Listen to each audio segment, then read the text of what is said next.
Hello all, and welcome to Explained with Dylan. This is probably the first video I've ever released that is on Friday at a reasonable time. It's coming out on Friday and you actually have time to watch it on Friday, not like it's coming out at 10 p.m. at night, which for some people watching this video will still be the star of the day. But for most, that is clearly the end of the day, which means you have to watch it on Saturday. But you guys are in for a treat, because this video you will actually be able to watch on Friday. Lately, it has been hot. Very, very hot. We had a wet April. I'm not sure where it is you guys are watching from, but around here, it was a very wet early April. It wasn't warm at all. In fact, we didn't get a single day, for the most part, that passed 20 degrees Celsius until the very end of April, when it rocketed up. It was beautiful, sunny, and warm. We had that all the way through May and June. We haven't had day with that it's cold, a wet day, which is not a good thing. We need rain, obviously.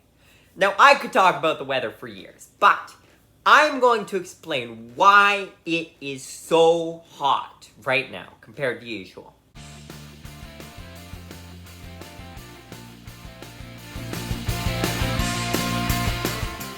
The answer is that it's summer around here.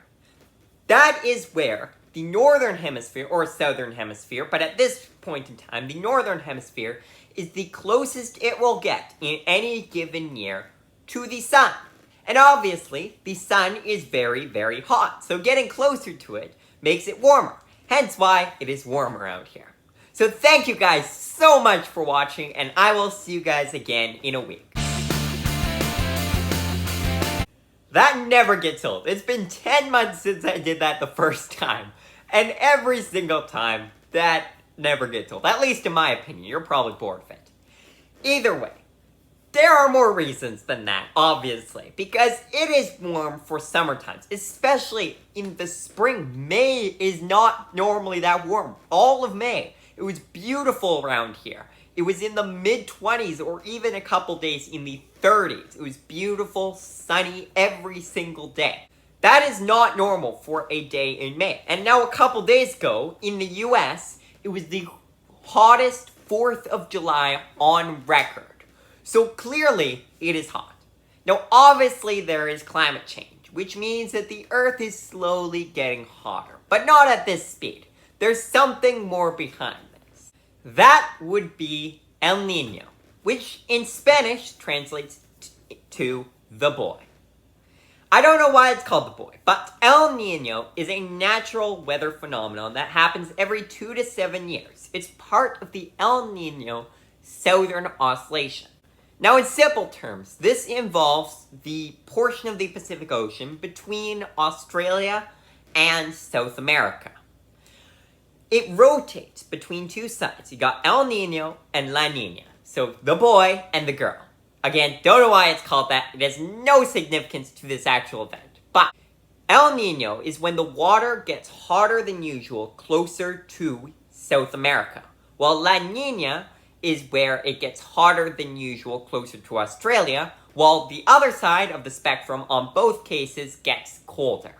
El Niño makes the Pacific Ocean warmer, closer to the North and South American continents, which means that it greatly affects the weather because of the fact that obviously the temperature of the water controls quite a few of the jet streams actually, which involve the weather patterns, which means that we around here are likely to get hotter and drier weather up in BC where I am, and that goes all the way down to Northern California.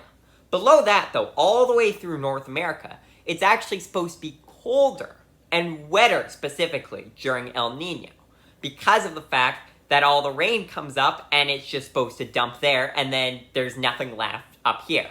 So El Niño and La Niña rotate between each other every 2 to 7 years, and we're just coming back into El Niño. La Niña does not affect North America very much, although it has a greater impact on Oceania and Asia, while El Niño has quite the effect on North America, and it could be here to stay for a couple more years. which means that we could be breaking quite a few heat records with climate change combined with El Nino. The biggest effect is actually during the winter and spring, where it's supposed to be significantly drier and less extreme cold temperatures. It doesn't get to extreme heat the same way. It doesn't cause it as much in the summer, but in the winter, it does keep away the extreme cold temperatures, which could be a good thing. I'm not going to say it's a bad thing, at least. But, on the other hand, it could mean less snow and even worse skiing conditions or snowboarding conditions for those of you that do ski or snowboard. All that means is that with El Nino combined with climate change, it is going to keep getting hotter for the next couple of years. We've got probably 5 years, that's what they're estimating, of El Nino, where it is going to be hot. And it's also going to be dry around here, which could be nice, but it could also cause quite a few forest fires. We'll have to see. But for now, thanks for watching.